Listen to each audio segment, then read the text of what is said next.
Wa mère Ndoumbe ndax am yaa si jàmm sa jëkkër Pa Souloukhou Ndiaye mo ngi ci restaurant chinois bu nekk ci bopp koñ bi di doxaan ci Saint-Valentin bi fekk ko fa nag boo amee fulla daf la yeb waaw xale bu ndaw la fa nekkal naan day Saint-Valentin pa bu toll ni moom. Ma chère mamita soo gisee ma invité le resto tey jour de Saint-Valentin c'est parce que dama bëgg nga xam sama cofeel si yow tey ba su mbëggeel la 14 février Saint-Valentin dama ci profité di la wax I love you, je t'adore, je t'aime à la folie mon bébé, mon chocolat et mon tendrement.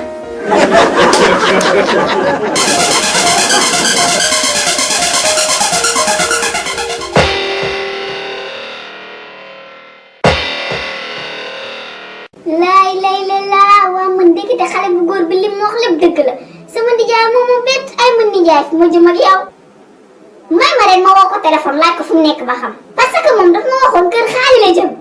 waaye kan moo may woo di ma déranger nii allo. waa nijaay yow foo nekk ba heure bii.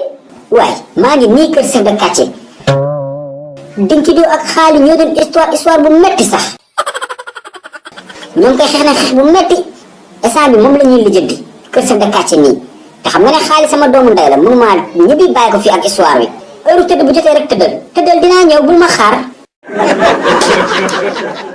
waa boo coupé téléphone bi gëstu sa góos. ii Ndoumbe nu mu def ba xam restaurant chinois bi yow mais kii moo raw FBI yow. Ma femme il est dans les restaurants à gauche devant les portes.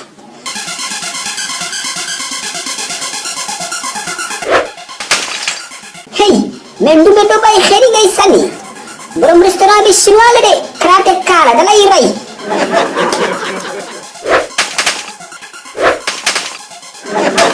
hey Ndoumbe doo déglu lay def nii tu veux cacher ma tête waa mais kii lu muy def nii.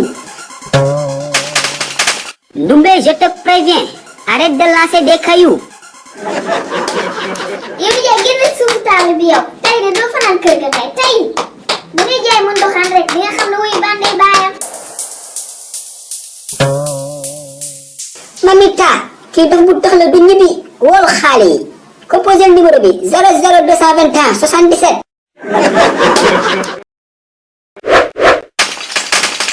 Ndoumbe je te préviens arrête de lancer des cailloux.